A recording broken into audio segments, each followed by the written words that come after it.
इसलिए you scared me.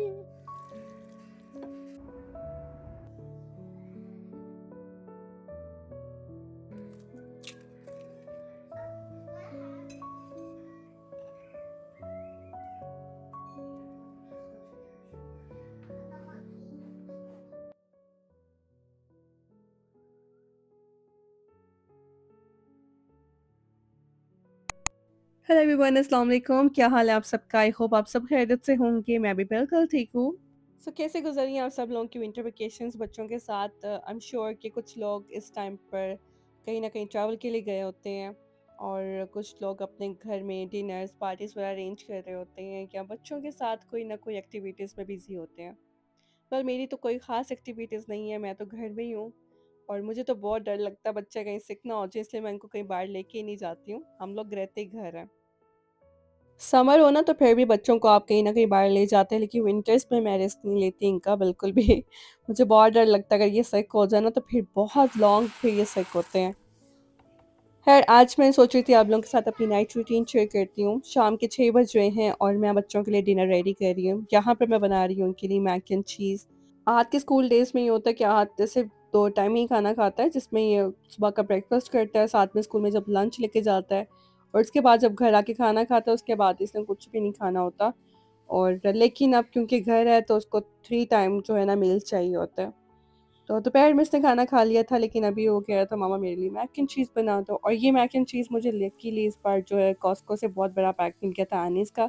एनिस के products मुझे काफ़ी अच्छे लगते हैं और इनके सारे प्रोडक्ट्स बहुत ऑर्गेनिक होते हैं। इनके स्नैक्स भी काफ़ी अच्छे हैं, लेकिन मुझे इस बार मैक एंड चीज़ का पूरा बड़ा बॉक्स मिल गया था तो मैं वो लेकर आई, तो उसी के बस मैं इनके लिए मैक एंड चीज़ बना रही हूँ। सो इसके लिए सबसे पहले मैंने पास्ता बॉयल किया है और यहाँ पर एक पैन में मैंने बटर दिया था। 2 से 3 टेबलस्पून मैंने बटर लिया, उसमें मैंने थोड़ा-सा ऑल पर्पस फ्लावर डाला था, उसको मिक्स करने के बाद इसमें मैंने मिल्क ऐड किया, होल मिल्क। तीनों इंग्रीडिएंट्स को मिक्स कर लिया था अच्छे से और अब मैं इसमें डाल रही हूँ चेडर चीज़। एक छोटा-सा बॉक्स होता है ना, उसके साथ ही आपको ये एक पैकेट अंदर मिलता है, तो इसके लिए आपको सेपरेट चीज़ डालने की ज़रूरत नहीं होती। इसी के साथ सॉस बहुत अच्छी बन जाती है, चीज़ बहुत मज़े का है और बहुत मज़े का मैक एंड चीज़ इसमें बनता है। तो ये वाला जो है ना बहुत क्विकली बन जाता है। वैसे तो बॉक्स के ऊपर सारा मेथड भी लिखा हुआ है आपने किस तरीके से इसको बनाना है, तो बहुत ईज़ी है, बहुत क्विक बन जाता है। खैर बच्चों को ये बहुत पसंद है तो मैंने इनको शाम के टाइम बस ये बना कर दिया।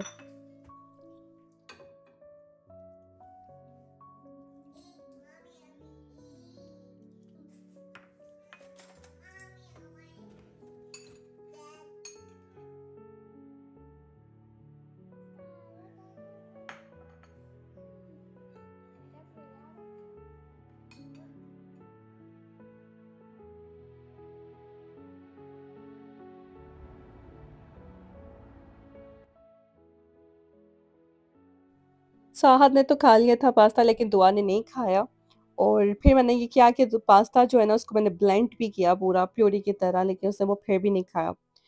कभी-कभार दुआ बहुत ऐसी हरकतें करती है, बहुत पिकी हो जाती है, उसका दिल नहीं करता खाने को। और वो मुझे कह रही थी मम्मा मुझे पराठा खाना है। वेल उसको बिल्कुल नहीं पता कि पराठा एक्चुअली में होता क्या है। बस उसने एक 2 बार हमारे मुँह से नाम सुन लिया हुआ है ना, तो उसको वो नाम याद हो गया हुआ है। तो उसको मैं जब भी कहूँ ना क्या खाना है तो कहेगी आई वांट अ पराठा। तो वो इतनी क्यूट लगती है पराठा माँगते हुए, लेकिन उसको बिल्कुल नहीं पता एक्चुअली में पराठा है क्या। तो मैंने इसके लिए यहाँ पे ना रोटी बनाई है, तो मैं रोटी की ना अब इसको मैश करके ना उसमें जैसे हम लोग चूरी नहीं खाते, हम लोग बचपन में खाया करते थे, मैंने ये कभी नहीं बनाई है, कभी भी नहीं। मैं अब आके बनाना शुरू हुई हूँ, मैंने पहले आहत को भी बना के दी है लेकिन आहत ने ये नहीं खाई थी। तो मैंने कहा चलो दुआ के लिए मैं ये बनाती हूँ, शायद वो ये खा ले। मुझे वैसे इतनी कोई ख़ास आती नहीं है बनाने, पता नहीं किस तरह से बनती है, लेकिन मैं तो इसी तरह से बनाती हूँ जैसे रोटी बना के। इसके छोटे-छोटे से मैं पीस करती हूँ और उसके ऊपर फिर मैं शुगर ऐड करती हूँ, व्हाइट डाल देती हूँ, कभी ब्राउन शुगर ऐड कर देती हूँ और देसी घी जो है ना उसके ऊपर मैं डालती हूँ। और देसी घी के साथ तो इसका टेस्ट इतना अच्छा आता है, मुझे तो बहुत अच्छी लगती है। अगर बच्चे ना भी खाएँ तो भी मैं कहती हूँ मैं ही खा लेती हूँ। और मैंने बचपन में बहुत खाई हुई है और मुझे बहुत अच्छी लगती है। आप में से किस-किस को ये चूरी बहुत अच्छी लगती है, आपने मुझे कमेंट करके बताना है। एनीवेज़ मैं जो है ना यहाँ पर बस इसको अच्छे से मैश कर लूँगी और ये देखिए ये हो गई है बिल्कुल रेडी। अपने हाथ से मैंने इसको अच्छे से मैश किया, बहुत सॉफ्ट हो जाती है ये। सो ऐसा सबके साथ ही होता होगा कि आप कोई चीज़ बनाते हैं और आपके बच्चे नहीं वो खाते हैं शौक से, उनका दिल नहीं करा, तो इट्स ओके, आप कुछ छोड़ उनको बना कर देते हैं। बट एटलीस्ट उनको कुछ दें ज़रूर खाने के लिए। और इस चीज़ से जो है ना भागा ना करें, क्योंकि हम लोग क्या करते हैं कि हमारा अगर बच्चे नहीं खा रहे तो हम लोग कहते हैं ठीक है, नहीं इट्स ओके, नहीं खा रहे तो ना खाएं। लेकिन नहीं, मैं तो कभी भी अपने बच्चों को ना ऐसे सोने ही नहीं देती हूँ, चाहे कुछ भी खा ले, थोड़ा सा खा लें पर खा कर सोएं। और मुझे तब तक सुकून नहीं मिलता जब तक ये कुछ खा ना लें। फिर चाहे इनके लिए मुझे अलग अलग से कुछ ना कुछ डिश ट्राई करनी पड़े, बनानी पड़े, तो फिर मैं बना लेती हूँ, पर इनको देती ज़रूर हूँ कुछ खाने के लिए। अच्छा, मैं यहाँ पे बनाने वाली हूँ चॉकलेट चिप मफ़िन्स बच्चों को एवरी अदर डे, या मैं कुछ ना कुछ घर में खुद बनाकर बेक करके देती हूँ। और आज मैं चॉकलेट चिप मफ़िन्स इनके लिए बना रही हूँ। तो इनकी रेसिपी मैं आप लोगों के साथ शेयर कर रही हूँ विद इंग्रेडिएंट्स, आपको डिस्क्रिप्शन बॉक्स में इनके मिल जाएँगे। जो क्वांटिटी में जितनी आप लोगों के साथ शेयर करूँगी, आपने इसी क्वांटिटी में बनाने हैं, फिर ये ठीक बनेंगे, वरना ये ख़राब हो जाएँगे। अच्छा, मैंने यहाँ पर 1/3 कप बटर लिया है, 1/3 कप ऑलिव ऑयल लिया है। आप वेजिटेबल ऑयल का भी यूज़ कर सकते हैं। सबसे पहले मैंने उसको मिक्स कर लिया था और इसमें मैंने शुगर ऐड की है। 1 कप शुगर मैंने डाली है। अब इन तीनों इंग्रीडिएंट्स को अच्छे से मैं मिक्स कर लूँगी। एग ले लेंगे, रूम टेम्परेचर एग लेना है आपने, और 1 एग आपने पूरा डालना है व्हाइट और यॉक के साथ। 1 एग की आपने सिर्फ़ और सिर्फ़ व्हाइट डालने, यॉक निकाल देनी है। यॉक को आपने सेपरेट करके डिस्कार्ड कर दें, या रख लें, या किसी चीज़ में यूज़ कर लीजिएगा इसको। अच्छा, इनको सब चीज़ों को मिक्स कर लेंगे। आप लोग बहुत कहते हैं मैं इंग्रीडिएंट्स नहीं आपको बताती, तो इसके इंग्रीडिएंट्स मैं डिस्क्रिप्शन बॉक्स में मेंशन कर दूँगी। अच्छे से इन चीज़ों को हमने मिक्स कर लेना है।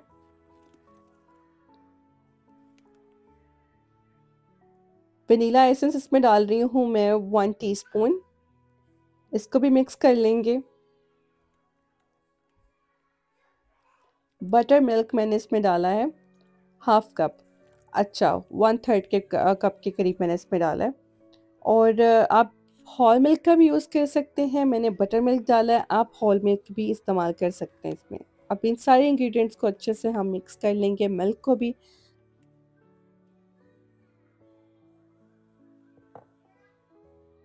मिक्सचर को साइड पे कर देना है, एक अलग से बाउल लेना है और इसमें हमने डालना है 1 कप ऑल पर्पस फ्लोर। मैंने अभी 1 कप डाला है, तो इसमें 1/3 कप मैं और ऐड कर रही हूँ। अच्छा, ये कॉर्न स्टार्च है, इसको मैं डाल रही हूँ 2 टीस्पून मैंने कॉर्न स्टार्च का डाला है। इसके साथ बहुत मॉइस्ट और मज़े के ये मफ़िन्स बनेंगे। और 2 टीस्पून इसमें बेकिंग पाउडर का जाएगा, और साथ में 1 टीस्पून मैंने इसमें सॉल्ट ऐड किया है। सारी चीज़ों को अच्छे से मिक्स कर लेना है। अब इस मिक्सचर को हमने डाल देना है एग वाले मिक्सचर में।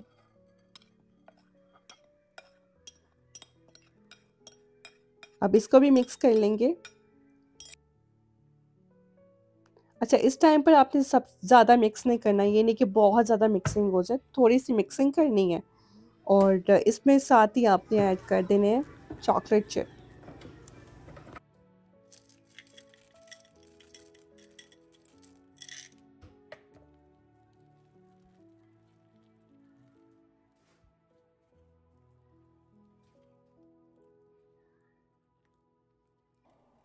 पैन मैंने रेडी कर दिया था, इस पे मैंने ये लाइनर्स लगा दिए थे, मफ़िन लाइनर्स। और अब इसमें हम मिक्सचर डालेंगे। तो मैंने जो स्कूप लिए ना, उसका एक-एक स्कूप में डाल रही हूँ, ताकि मेजरमेंट ठीक से रहे और किसी में कोई ज़्यादा कम ना डल जाए।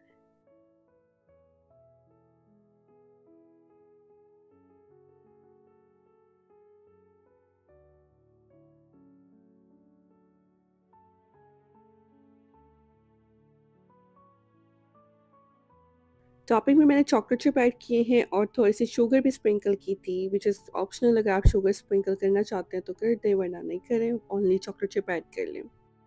बेकरी टेम्परेचर मैं आपको बता देती हूँ, 425 फ़ारेनहाइट पे 15 मिनट्स के लिए आपने ओवन को पहले प्री हीट करना है, और फिर आपने 425 फ़ारेनहाइट पे 8 मिनट्स के लिए आपने मफ़िन्स को बेक करना है, ताकि मफ़िन अच्छे से राइज़ हो जाएँ।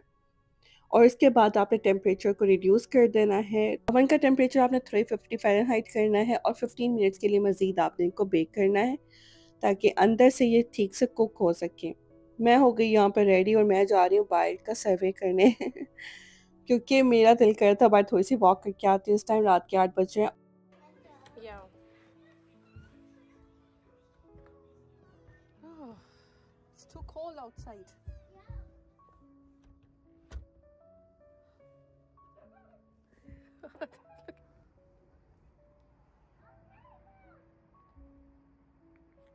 सो मैं बाहर आई हूँ अभी, बाहर बहुत ज़्यादा सर्दी है, सिर्फ इसलिए यू स्कैर्ड मी हाथ मुझे यहाँ से देख रहे हैं।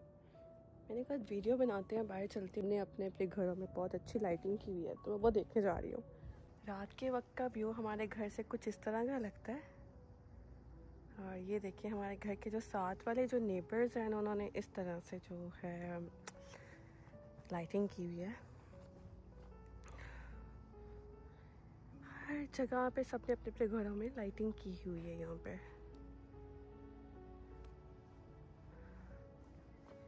आई थिंक उनका ट्री जरा ऑफ हो गया।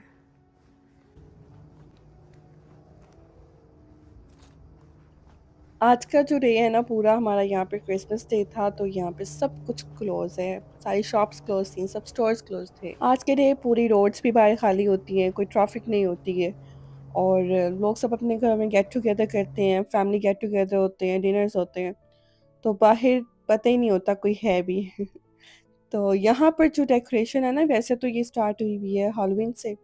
सबसे पहले लोग अपने हैलोवीन पे अपने घर को डेकोरेट करते हैं, उसके बाद फिर क्रिसमस की लाइट्स लगाते हैं, और ये न्यू ईयर तक चलती हैं। न्यू ईयर के बाद फिर सब अपने घर की जो डेकोरेशंस हैं, लाइट्स हैं, वो रिमूव करते हैं।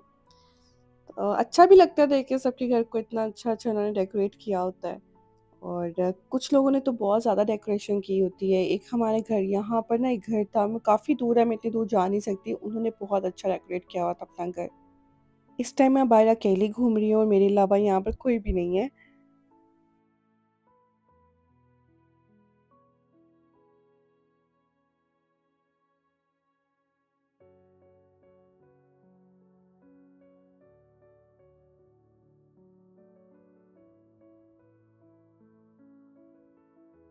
बाहर बहुत सर्दी है, मेरा फेस जो है ना टोटली फ्रीज हो चुका है इस टाइम बाहर आकर, इतनी सर्दी है बाहर। चलते हैं वापस। अब मोबाइल मैंने अपने हाथ पे पकड़ा हुआ है और मेरा हाथ जो है ना फ्रीज हो गया इस टाइम, तो इसलिए अब घर चलते हैं। मैं रात के वक्त अपने घर से बाहर नहीं निकलती, क्योंकि मुझे ना अपने घर की जो बैक साइड है ना, वहाँ से बहुत डर लगता है वो पूरा एक जंगल है। अभी आपको नज़र आ रहा होगा, वो बहुत डार्क होता है, बहुत डीप है, तो इधर ना मुझे इधर लाइट भी नहीं है, तो इसलिए थोड़ा सा डर लगता है इधर से मुझे। लेकिन आज मैं अकेले आई हूँ, अब डर है कि ना मुझे लगता है आदत होती जा रही है। चले जी घर चलते हैं वापस। अब मैं पहुँच गई हूँ और टोटली मैं फ्रीज़ हो चुकी हूँ इस टाइम। पता नहीं मैं वॉक कैसे कर रही हूँ।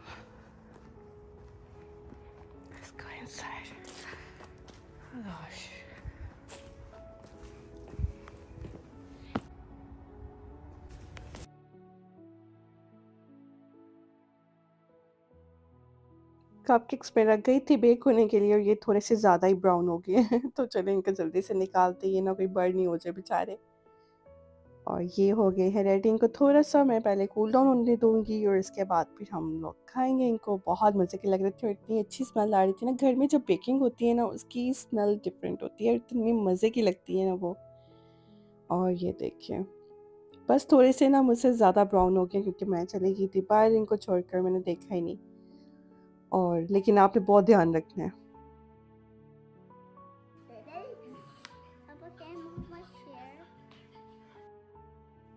और ये मैंने भी ट्राई किया, और यार इतने मज़े के बने थे, अंदर से इतने सॉफ्ट और मॉइस्ट, और बिल्कुल भी नहीं लग रहा था ये होममेड है।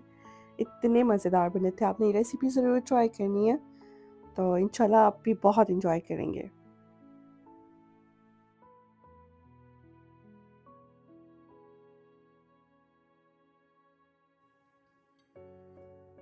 शाम के बर्तन भी काफ़ी इकट्ठे हो गए थे, क्योंकि एक तो मैंने बच्चों के लिए पास्ता बनाया और फिर बेकिंग भी की, और बेकिंग के बहुत ज़्यादा बर्तन हो जाते हैं। तो बस यहाँ पर मैंने किचन को सारा क्लीन किया। मॉर्निंग में होता है कि मैं पूरे घर की क्लीनिंग करती हूँ, लेकिन जो नाइट है ना उसमें मैं सिर्फ ये कितना करती हूँ कि किचन का जो फ्लोर एरिया वो और किचन को बस अच्छे से क्लीन कर देती हूँ। और जैसे जैसे मैं किचन क्लीन कर रही होती हूँ, तो मैं रोबोट को ऑन कर देती हूँ, वो सारी क्लीनिंग कर देता है। तो इस तरह से अच्छा भी रहता है, सुबह जब मैं उठती हूँ ना तो फिर एटलीस्ट किचन साफ़ होता है, फिर बहुत सुकून रहता है, ब्रेकफास्ट बनाने में भी बहुत आसानी रहती है। अभी मैं ऊपर आ गई थी और बच्चों को ना सोने से पहले उनको मैं शावर ज़रूर दूँगी। आज मैंने सुबह से सोचा हुआ था उनको शावर देने का, लेकिन आज मुझे टाइम नहीं मिला। तो जिस दिन मुझे टाइम ना मिले मॉर्निंग में, तो फिर मैं नाइट में बच्चों को शावर दे के सुलाती हूँ, लेकिन बहुत कम है बच्चों को नाइट में मैं शावर दूँ, मैं देती नहीं हूँ, सुबह मॉर्निंग में ही देती हूँ। तो हीटर को मैंने ऑन कर दिया था बाथरूम में, क्योंकि यहाँ पर सर्दी है। घर में हीटिंग सिस्टम तो हर टाइम ऑन होता है, लेकिन बाथरूम फिर भी थोड़े से कोल्ड होते हैं, तो मैं फिर भी हीटर ऑन कर देती हूँ। ये मैं नाइट सूट्स लेके आई थी, दोनों का सेम, आहत का भी और दुआ का भी। मुझे बहुत अच्छे लग रहे थे, तो दोनों के मुझे साइज़ मिल गए थे। है तो यहाँ पर सबसे पहले मैं इनकी टीथ ब्रश करवाऊँगी, और ये भी मस्ट है मॉर्निंग में भी और नाइट में, दोनों के मैं टीथ ब्रश ज़रूर करवाती हूँ। कुछ ऐसी चीज़ें होती हैं जिसमें माँओं को ना बहुत ज़्यादा टेक केयर करने की ज़रूरत होती है, स्पेशली जो टीथ है ना, इनकी तो बहुत ज़्यादा टेक केयर करनी पड़ती है बच्चों की। क्योंकि बच्चे स्टिल बच्चे हैं, उनको अभी इतना इन चीज़ों का आइडिया नहीं है, लेकिन आपको उनको बताना पड़ता है। और अब आहत को ना बहुत इस चीज़ का पता चल गया हुआ है कि अगर वो टीथ ब्रश करके नहीं सोएगा, तो उसके टीथ खराब हो जाएँगे। तो अब वो इस हैबिट को इतना अडॉप्ट कर चुका है कि जब तक वो टीथ ब्रश नहीं करता वो नहीं सोता है। इसी तरह दुआ को भी मैंने काफ़ी इस चीज़ की आदत डाल दी हुई है, रात के टाइम भी उसने टीथ ब्रश करके ही सोना होता है। बचपन में ही अगर आप बच्चों को इन चीज़ों के लिए ट्रेन कर देते हैं ना, तो ये हैबिट्स उनकी लाइफ टाइम उनके साथ चलती हैं। मैंने बच्चों को शावर दिया और यहाँ पे उनके हेयर ड्राई कर दिए थे। वैसे तो मैं हेयर ड्राई बहुत कम यूज़ करती हूँ, मैं नहीं यूज़ करती इनके हेयर्स के, लेकिन नाइट में कर देती हूँ क्योंकि बाल गीले हो ना तो फिर सोया नहीं जाता है। सो इस टाइम 9:30 हो रहे हैं और बच्चे जो है ना यहाँ पर लेट गए थे। मैं 8 बजे अगर आहत का स्कूल हो तो फिर 8 बजे आहत सो जाता है, लेकिन अब क्योंकि विंटर वेकेशंस है तो 9 या 10 बज जाते हैं। तो अभी यहाँ पर अपनी बेड टाइम स्टोरी सुन रहे हैं, और ये भी एवरीडे मस्ट है इनकी बेड टाइम स्टोरी, वो ये सुने बगैर बिल्कुल नहीं सोते। मैं आ गई थी ईशा की नमाज़ पढ़ने के लिए। वैसे तो मैं जिस टाइम ईशा की नमाज़ होती है उस टाइम पढ़ लेती हूँ, लेकिन कभी-कभार मैं लेट भी हो जाती हूँ क्योंकि बच्चों के साथ टाइम नहीं मिलता। तो फिर जो रात है ना उसमें मैं नमाज़ पढ़े बगैर नहीं सोती हूँ, नमाज़ पढ़ लेती हूँ और इसके बाद अगर मुझे सोना हो तो सो जाती हूँ, वरना फिर जो मेरे वीडियो के एडिटिंग के काम होते हैं वो मैं करती हूँ। तो 6 बजे से लेके 9 बजे तक की ही मेरी रूटीन होती है एवरीडे। बच्चों के साथ ही ज़्यादा टाइम स्पेंड होता है और बिज़ी होते हैं। एंड आई होप आप लोगों ने आज का ब्लॉग एन्जॉय किया होगा। Please don't forget to like, comment and share. अपनी दुआ में याद रखिएगा। अल्लाह हाफ़िज़।